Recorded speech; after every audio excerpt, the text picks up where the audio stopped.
Nosotros tenemos una preocupación por la bellota que comienza hace 10 años, cuando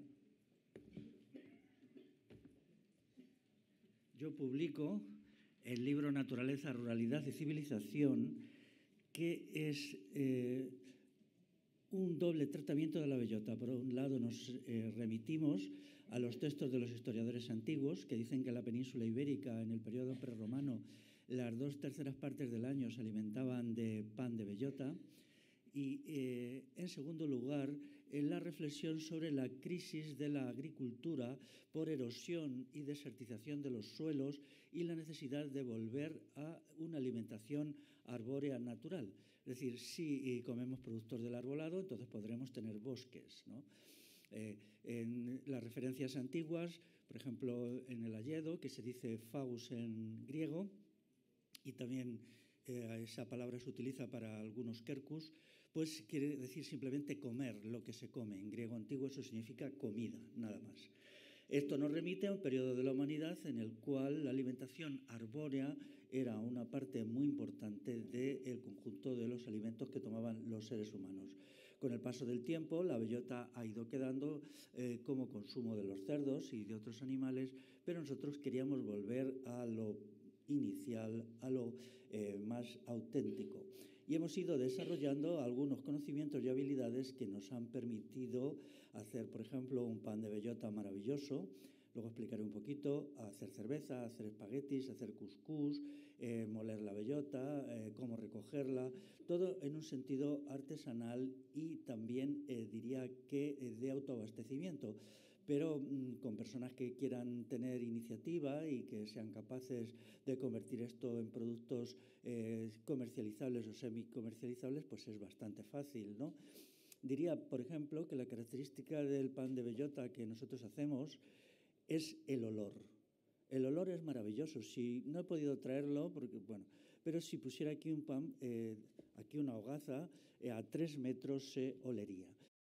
La parte mía del libro es más bien los elementos culturales, la cultura de la bellota, en qué contexto cultural e histórico hay que situar eso, y dedico mucho espacio a la música popular tradicional, que creí que era un complemento ideal para evitar, digamos, una interpretación excesivamente zoológica de los problemas en curso.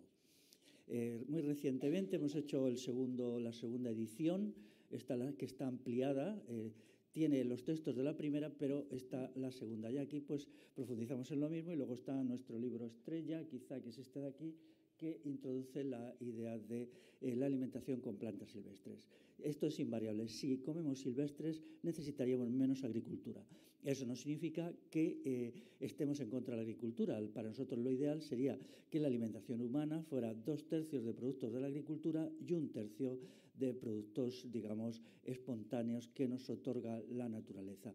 Pero ya sabéis que en la evolución de la agricultura, pues en cierta medida ya es inviable la erosión y desertificación de los suelos, el cambio climático que esto origina. Nos estamos acercando a un punto crítico. Hay algún estudioso, hay algún libro por ahí que dice que en la segunda mitad del siglo XX, en muchas áreas agrícolas del mundo, se alcanzaría este punto de difícil reversibilidad. Bueno, pues ahí estamos nosotros con nuestras ideas sobre las plantas silvestres y sobre la bellota. Centrándome ya en la parte que me corresponde, pues diría que, en primer lugar, las bellotas hay que recogerlas. Nosotros hemos comprobado que para la alimentación de una familia pues basta con 150 kilos, con 200, con el complemento que os digo, ¿no? Recuerdo una noche que tranquilamente allí en Galicia hicimos una cata de cerveza y fuimos viendo los diversos tipos que se pueden hacer, y a mí hubo una que me pareció particularmente sabrosa y rica. Nosotros nos movemos en cantidades pequeñas, quizá 200 litros, pero se puede ampliar perfectamente a muchos más ahora cuando hay tanta gente que la cerveza se hace artesanalmente. Ya sabéis que mientras en Estados Unidos la cerveza artesanal de autor es el 20% del consumo de cerveza, aquí estamos todavía en el 2%. O sea que queda mucho por hacer y se están haciendo algunas cosas muy interesantes. Bueno, En primer lugar hay que recogerla. Esto es una bellota bien y esto es una bellota chiquitita. En general, las grandes son el resultado de un proceso de antropización, han ido modificándose, se han ido seleccionando este tipo de bellotas y suelen ser más dulces. Probablemente hace 10, 15.000 años las bellotas eran incluso más pequeñas y eran más amargas. Nosotros hemos sido sometidos a un proceso de manipulación del gusto para concentrar nuestras preferencias en el sabor dulce.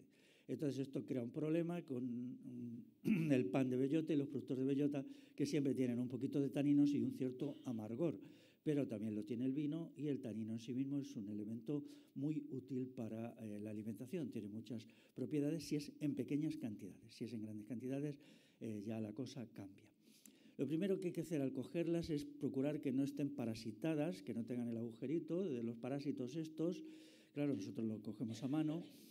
Y el paso siguiente es la conservación.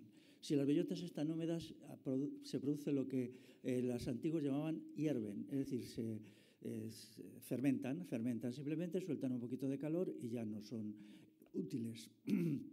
Quiero decir que yo en casa tengo bellotas de hace 6 años que bien secadas pues no tienen problema. Esta la he escogido hace un mes, la cogí precisamente para traerla a este acto, es del norte de la Comunidad de Madrid, y ha sido secada sobre una superficie de papel.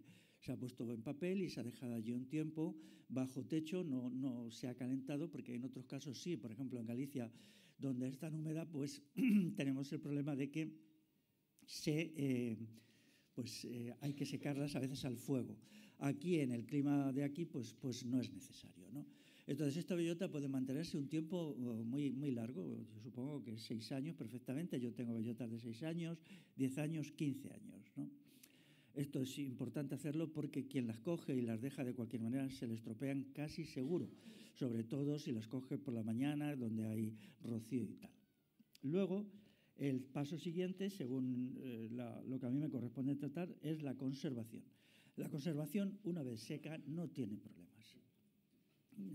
No tiene dificultades de ningún tipo. Las bellotas de encina, cuando son de encina, que no son amargas, no requieren un proceso de desamargado. No es así el carballo en Galicia o los robles atlánticos, que son bastante amargas.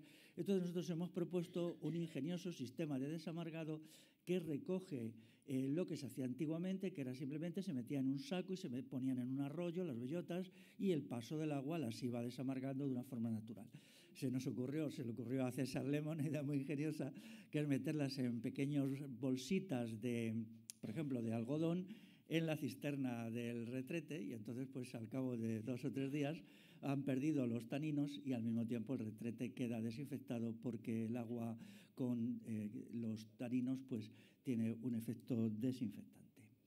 Aquí no hay que hacer esto. Y luego el tercer paso sería la molienda. Aquí tengo, mira, la Asociación del Común también forma parte de ella Nacho, que no ha podido venir, que vive en Burgos, en el norte. Esto es harina de bellota molida por el molino suyo, que es la recogida de piedras de molino que estaban abandonadas, el molino de Aldeas, y luego después se le ha puesto un motor, ¿no? Entonces esto es harina de bellota, bueno, tiene un olor característico.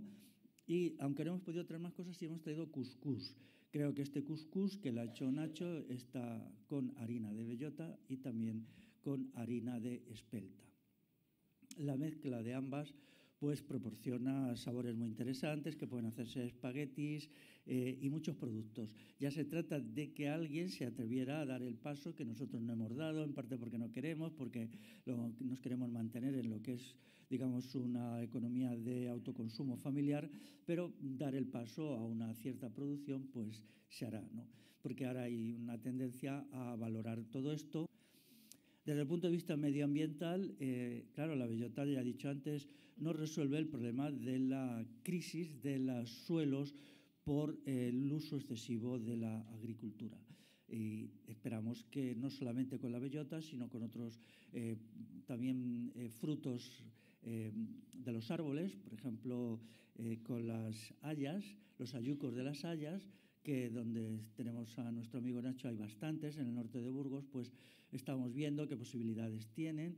No entendemos bien por qué, o sí lo entendemos demasiado bien, por qué se abandonó el consumo humano de hallacos, que tiene una enorme cantidad de proteínas y de aceite, y hasta hace muy poco tiempo se tomaba como si fueran pipas, se tostaban. El pan de castaña tenemos menos experiencia, tiene más dificultades, pero creemos que también es muy sabroso y muy nutritivo en las condiciones que lo hacemos.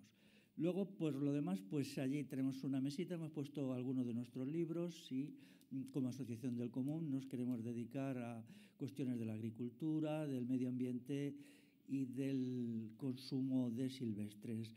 Es muy reconfortante ver las propiedades nutricionales que tienen simplemente unas ortigas o unas malvas o unas acelgas silvestres que ni nos lo imaginamos, ¿no? Y cuando las personas las comen por primera vez, pues se asombran incluso de la textura, del sabor, que son muy distintas de las plantas cultivadas, entre otras cosas porque tienen menos agua siempre, su materia seca es mucho más elevada y entonces nos transmiten ese poder, esa vitalidad, ese poder de supervivencia que tiene las silvestres. Yo que vivo en Madrid a veces voy y en los lugares más inhóspitos de la capital puedo ver cómo hay allí una plantita silvestre que ha crecido, ¿no? Y dices, ¿cómo es aquí en el asfalto, en el cemento, ¿no? Porque tienen una vitalidad que las plantas cultivadas no tienen. Pueden ser más productivas, pero a costa de una pérdida de la vitalidad. Y nosotros entendemos que si tomamos esos productos, entonces de alguna manera misteriosa, que no somos capaces de explicar, recuperamos e interiorizamos dentro de nuestro organismo esa vitalidad de las silvestres. ¿Y nada más?